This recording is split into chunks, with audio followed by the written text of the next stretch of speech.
This Telegraph exclusive could completely destroy what is left of the BBC's reputation. They have revealed in a leaked memo from the corporation's Standards Committee that the BBC completely doctored one of Trump's speeches in a Panorama documentary to make it sound like he had said something completely different to what he actually said. Let's take a look at the difference between what he actually said and what aired in the BBC documentary. First, let's hear the BBC's edit. We're going to walk down to the Capitol, and I'll be there with you, and we fight.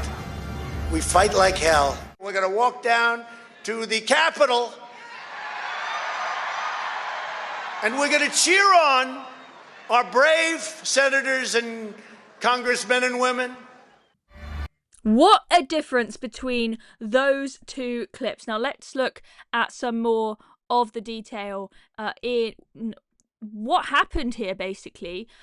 So the spliced together, this is the word for word leaked memo from the corporation Standards Committee. They have been begging BBC bosses to look at this and to address what they have picked up, and they are just being ignored. This is the leaked memo that a whistleblower has given to the Telegraph. It says the spliced together version of Trump's comments aired by Panorama made it seem that he said we're going to walk down to the Capitol and I'll be with you, and we fight like hell, and if you don't fight like hell, you're not going to have a country anymore. What that sounds like is that Donald Trump told people to go fight like hell at the Capitol, and he is the one that instigated the riots at the Capitol. The reality is that he said this: we're going to walk down to the Capitol and I'll be with you.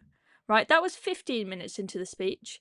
And then the second half of the sentence that they put with that, and we fight like hell, that wasn't even like later on in the same sentence. Okay, that was 54 minutes later. They took one half of one sentence and then one half of another sentence 54 minutes later in the speech and put them together. We all know that when things get clipped up, right, they clip things down to get sound bites and to make things shorter and snappier for social media, right? That's fine. But it's another thing if you make it sound like someone said something completely and utterly different to what they said. And this is in a documentary they put out right before the US election, right before people were going to the polls. Very, very clearly, they were trying to make it sound like Trump is a far, far worse, dangerous individual than he actually is, in order to try and affect the course of that election and the view that the British public holds of Donald Trump. This is not what the BBC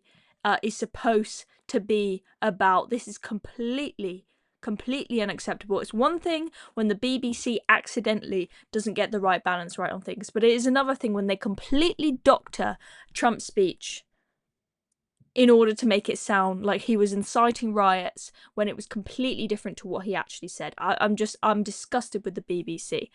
The memo goes on to say 15 minutes into the speech, Trump actually said, we are going to walk down to the Capitol and I'll be with you. I know that everyone here will be soon marching over to the Capitol building to be peacefully and patriotically making your voices heard.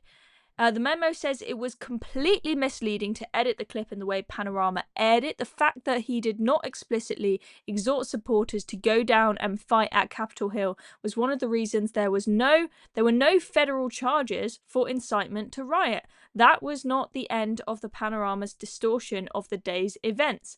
On the 6th of January 2021, the so-called Proud Boys, Trump supporters, marched to Capitol Hill before Trump started speaking. Now, that's the end of the part of the leaked memo that we have seen. But what that last sentence there is referring to is this other part of the documentary that they clearly doctored to make it look like Trump was inciting riots. So here we have the detail, as well as in the Telegraph article, as well as altering Mr. Trump's word.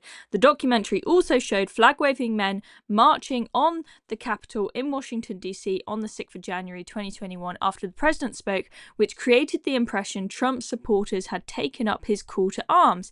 In fact, the footage was shot before Mr. Trump had even started speaking. Well, isn't that interesting? Do we think that was just a mistake?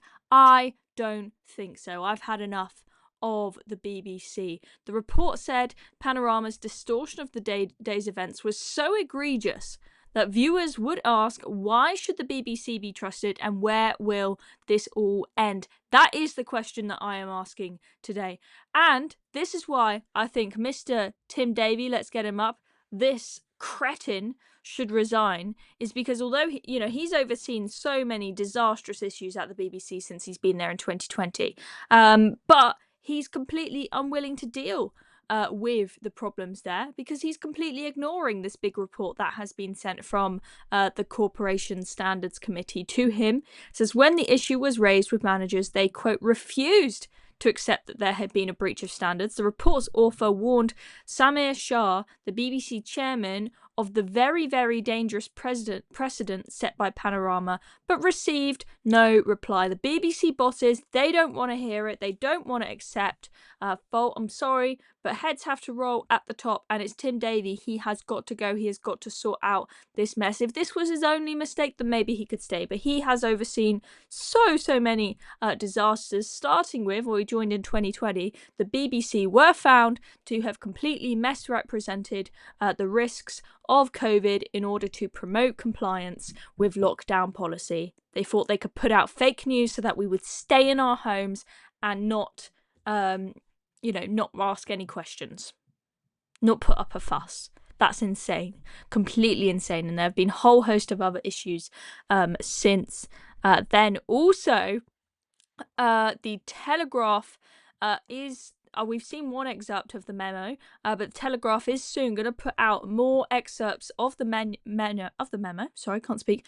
Which will accuse the BBC's Arabic service of bias over its coverage in the war in Gaza and accuse the corporation of effective censorship of its coverage of the transgender debate. This is really, really big, this story. I think this is so damning for the BBC. Let me know what you think in the comments below. Is it time for Tim Davie to say goodbye?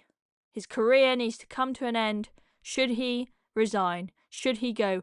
Or will the problems at the BBC just go on and continue as normal even if you change the man at the top? Let me know what you think in the comments down below. Make sure you hit the subscribe button if you haven't already. It's free, it massively helps us, and it means that you will see more of our content, which has to be a good thing, right? Thanks very much for watching.